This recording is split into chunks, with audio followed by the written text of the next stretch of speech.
Olá, vamos mergulhar hoje na incrível e até um pouco inacreditável metamorfose econômica da Arábia Saudita. Pensa só, é uma jornada que leva um país de uma terra de pura subsistência, totalmente isolada do mundo, a uma potência do G20 que nesse exato momento está apostando trilhões de dólares num futuro que vai além do petróleo. Essa é a história de como o ouro negro construiu uma nação e como essa mesma nação agora corre contra o relógio para construir um destino completamente novo. Para a gente entender essa história toda, a gente vai passar por 6 capítulos-chave. Vamos começar lá atrás, na pura sobrevivência no deserto. Depois a gente passa pela explosão da riqueza do petróleo, encara a recessão dolorosa que veio depois, analisa o choque que obrigou o país a mudar de rumo e, por fim, a gente explora essa aposta gigantesca que é a Visão 2030 e o que ela realmente significa para o futuro. Olha, só para ter uma ideia do tamanho da transformação, dá uma olhada nesse contraste aqui. De uma economia que dependia basicamente da peregrinação à Meca e da coleta de pérolas, a Arábia Saudita virou uma força econômica global, que hoje é movida por gigaprojetos de uma escala que, sinceramente, desafia a imaginação. É uma das mudanças mais rápidas e dramáticas da história econômica moderna. Beleza, vamos começar essa história. Pensa só. Começo do século XX, antes mesmo de existir um país chamado Arábia Saudita, a vida na Península Arábica era uma batalha diária, uma luta constante e brutal pela sobrevivência, um dos ambientes mais inóspitos do planeta. A economia, bom, nem dava para chamar de economia do jeito que a gente conhece hoje. Era um monte de coisa junto e tudo super frágil. De um lado, pastores nômades, do outro, uma agricultura de oásis. As únicas fontes de renda que vinham de fora eram a peregrinação à Meca, o Hajj, e a indústria de pérolas. Eram dois pilares super frágeis construídos sobre areia, literalmente, e que estavam prestes a desmoronar. E aí, o castelo de cartas desabou. Os japoneses inventaram a pérola cultivada e, pá, acabaram com a indústria do Golfo. Ao mesmo tempo, a Grande Depressão diminuiu drasticamente o número de peregrinos. O reino que tinha acabado de nascer estava à beira da falência. Foi esse desespero que levou o rei Abdulaziz a fazer uma aposta, procurar uma nova fonte de renda, abrindo as portas para a exploração de petróleo. A sobrevivência dependia disso. E não é que a aposta deu certo? Depois de anos e anos cavando poços secos, em 1938, o Poço Daman, número 7, finalmente jorrou petróleo. E a partir daí, a história simplesmente decolou. A construção do oleoduto Tapline em 1950 foi uma virada de jogo. Tornou o petróleo saudita barato e competitivo na Europa. E a descoberta de campos gigantescos como Safania só confirmou que o reino não estava sentado sobre um poço, mas sim sobre um oceano de petróleo. A era do ouro negro tinha começado para valer. Se as décadas anteriores foram o começo, os anos 70 foram a explosão. Foi quando a Arábia Saudita deixou de ser só mais um produtor para se tornar uma superpotência energética. A grana que entrou no país foi tanta, mas tanta, que o problema mudou. Não era mais como sobreviver, era como gastar uma fortuna que parecia não ter fim. Para a gente ter uma noção do que estava por vir, em 1972, a receita com petróleo era de 2,8 bilhões de dólares. Já era um bom dinheiro, claro, mas era só o aquecimento. Agora, se segura. Menos de 10 anos depois, por causa do embargo de petróleo de 73 e da revolução no Irã, essa receita anual pulou para 111 bilhões de dólares. É um salto absurdo. Foi uma das transferências de riqueza mais rápidas e violentas da história moderna.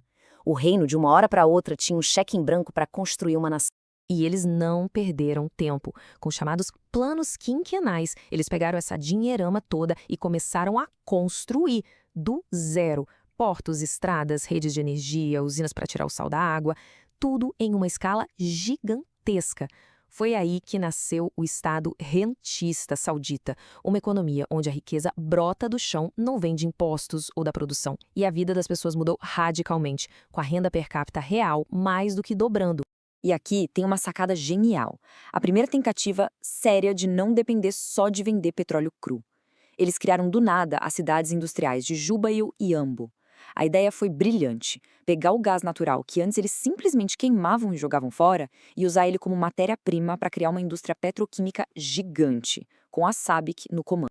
Pois é, mas como a gente sabe, toda festa uma hora acaba. E a dos anos 70 virou a ressaca dos anos 80. Esse período ficou conhecido como a década perdida, e foi uma lição bem dura sobre o perigo de depender de uma coisa só, da volatilidade do petróleo. Para tentar segurar os preços do petróleo, que estavam caindo porque outros países começaram a produzir mais, a Arábia Saudita decidiu virar o que o mercado chama de swing producer. A ideia, na teoria, era simples. Quando o preço caía, eles fechavam a torneira, produziam menos, para tentar equilibrar o mercado e segurar o preço para todo mundo. Só que olha só o custo dessa brincadeira. A produção saudita, que era de mais de 10 milhões de barris por dia em 1980, caiu para menos de 3 milhões e meio em 1985. É um corte brutal. O reino basicamente abriu mão da própria grana e do seu espaço no mercado na esperança de que os preços se recuperassem. Foi um sacrifício enorme. Spoiler, não deu certo. A estratégia foi um tiro no pé, os preços não se recuperaram como eles esperavam e a Arábia Saudita ficou com a receita lá embaixo. O resultado? Uma recessão longa e dolorosa. O governo, que era o motor de tudo, ficou sem dinheiro, o que levou a déficits ano após ano e ao esgotamento das reservas. A vulnerabilidade do país ao petróleo nunca esteve tão clara. Ok, vamos pular no tempo agora. Depois de umas décadas de recuperação com preços mais altos, veio o choque de 2014. E esse foi diferente. Foi uma crise mas tão séria, que a mudança deixou de ser uma opção, virou questão de sobrevivência. Imagina o cenário. O preço do petróleo despenca de mais de $100 para menos de 30. O que fazer? Essa era a pergunta na mesa da nova liderança do país. Com a revolução do petróleo de xisto nos Estados Unidos inundando o mercado, o modelo econômico saudita, que funcionou por décadas, simplesmente quebrou. E dessa vez parecia que era para valer. E este gráfico aqui mostra o tamanho do rombo. Em 2015, o déficit no orçamento do governo era de quase 15% do PIB. Pensa nisso. O país estava torrando as economias numa velocidade tão absurda que o FMI chegou a alertar que o dinheiro podia acabar em apenas 5 anos. A luz vermelha não só acendeu, ela estava piscando desesperadamente. A resposta para essa crise de vida ou morte veio em 2016, a Visão 2030. E olha, isso é muito mais que um plano econômico. É uma aposta monumental para virar o jogo, para reescrever o contrato social do país e construir uma economia que possa prosperar sem precisar viver nessa montanha-russa do petróleo.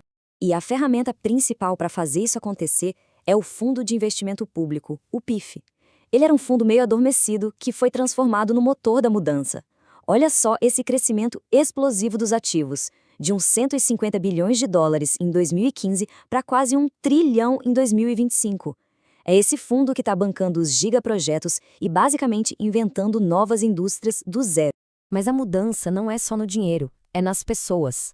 E talvez um dos sucessos mais incríveis da Visão 2030 seja a revolução no mercado de trabalho. A participação das mulheres, que ficava ali patinando abaixo dos 20%, simplesmente quase dobrou, passando de 36% em 2025. Eles bateram a meta original da Visão 2030 anos antes do previsto. Isso é um potencial econômico e humano gigantesco que foi destravado. Beleza, então, quase uma década depois do início desse plano todo, a pergunta é: e aí, tá funcionando? A Visão 2030 tá saindo do papel, do PowerPoint e virando realidade? Vamos dar uma olhada no que já existe de concreto. Isso aqui é a prova real. Os gigaprojetos não são mais promessas de computador. Em 2025 já tem coisa funcionando, gerando receita.